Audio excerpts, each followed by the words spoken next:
Good morning, guys. It's Tuesday morning. It's 7 o'clock. I got about an hour before I have to go to work, my full-time job. I'm gonna be packing a couple orders, and I thought I'd take the opportunity to talk about how I started this reselling business. So the two things that I sold yesterday are Funko Pops. This one is gonna be Nightmare Freddy. Nightmare Freddy I sold for $10. This one over here is Nightmare Bonnie. Nightmare Bonnie I sold for $20. Let's start off by packing Freddy. So I need a box. Where's my boxes at? So how did I start reselling? Where's my tape at? So I think I started reselling, or at least getting introduced to the idea of reselling, which I'm sure a lot of people can relate to, is Gary Vee. Is that loud? Box. So I was working at the hospital for like a year and a half, and this was a little bit before COVID started and during COVID. I was kind of going through this journey of trying to figure out what exactly I wanted to do. I knew I wanted to make money. I knew I wanted a way to provide for my family. I wanted to spend a lot of time with my family. So I was listening to a lot of financial gurus, I guess you could call them. Gary Vee, he was one of them. Needs some bubble wrap. I was on YouTube and I saw that Gary Vee was doing this thing called Trash Talk. I saw the videos and I enjoyed them because he was going to yard sales. And when I was little, I enjoyed going to yard sales. I enjoyed when my mom would take me with her. I enjoyed waking up early and going to them. But there's this like nostalgic feeling when I saw him going to the yard sales, and it was interesting to me because he was making money off the stuff he would buy at yard sales. And I didn't realize the potential there was in making money at yard sales. Got this bubble wrapped. Braden, University Place, Washington, thank you for your order.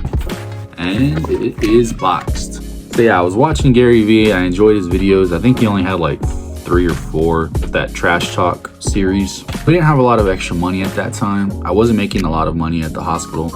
And actually, I think at this time, started a new job working for the county. Still didn't have a lot of money. We didn't have a lot of money. But I remember we had an extra $3 and I thought $3 would be enough to start this little side hustle of reselling. One Saturday, I decided to go out yard selling with just those $3. With $3, you don't have a lot of options. I went to a few yard sales, but I had to be very picky with what I got. At the time, I didn't really know too much. It was kind of just a hunch of what I was gonna buy. I went to those yard sales and I was being very picky with everything. I remember the first one I went to, there was this like special, or there was this fancy Chinese plate. I say Chinese because the artwork kind of looked like it. So I was looking at it, he wanted $2 for it. That's 66% of my funds. I wasn't very confident in that purchase. So I just put it back. I thought, let me go to the next one. Let me see what else is out there at these other yard sales. And the next one I went to, I actually found a game board. It was a Monopoly special edition game board. It was Rudolph the Red-Nosed Reindeer. And so that one, I kind of guessed that special edition things would be worth something. And I remember Gary Vee saying like, Christmas sells, Christmas sells. I wish I knew more about Christmas. I can't do a Gary Vee impression, I'm sorry. What can I do you for today? How much for the quarter? The quarter? I mean, I think that's just change from the last customer. Change is a dying currency. How much for the quarter? Why would I sell a quarter? It's worth 25 cents. I'm not gonna go lower than 24 cents. Picked that up and they wanted, it was $2 again. And I was speculating, or I was debating on buying it because again, that's 66% of my funds. It's $2, but I only have $3. You gotta understand, I only have $3. So, you know, I gotta be picky. After debating it with myself, I thought, you know what? Let me buy it. Let's get it.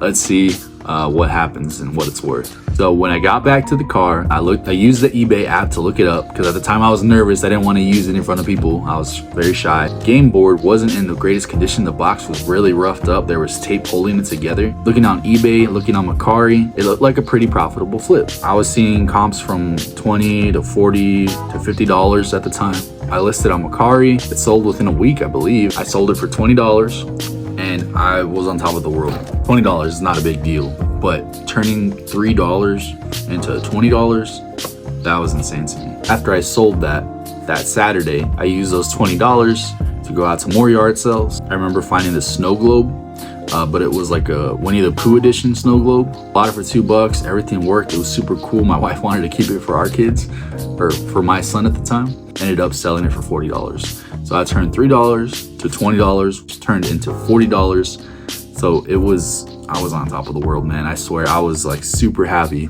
And then, you know, winter came, the holidays came, and I didn't see much of yard sales. So I stopped going. Let me get back to packing because I have another package I need to pack. Let me get back to finishing packing this. I and we'll continue the story. Thank you, Jaden. This will be getting to you soon. So yeah, I took a break from reselling. It was a few months. I didn't start picking it up again until about, I want to say May. And even then, at that time, I wasn't that serious about it. It was just kind of like we were going to a big city, and I decided to look up some community sales, and I found some, and I bought a few items.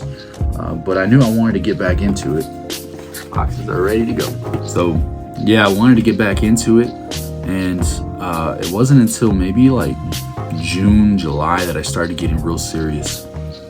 I started going to more yard sales, being more consistent, doing more research on stuff, looking more things up, setting aside funds for that. And in June is where it really took the next step.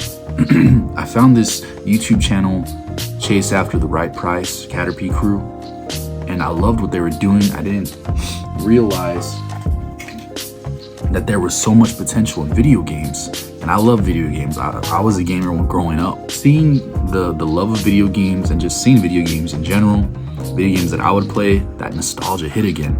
And that's the same feeling that I felt whenever I saw yard sales being a thing. And so I decided to join their Discord. So if you haven't joined their Discord or checked it out, you should definitely check it out.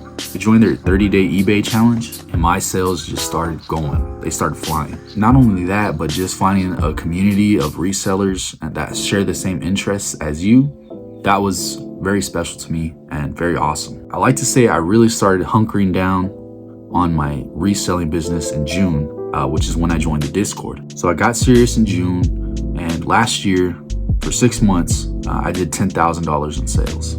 And so now the goal this year is for eBay, I want to do $25,000 in sales. And it looks like, according to my sales, I'll be hitting that.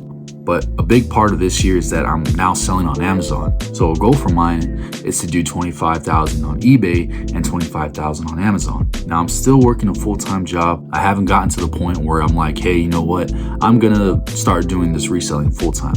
That's the goal. But I've also been doing YouTube videos. I've also joined the Amazon affiliate program.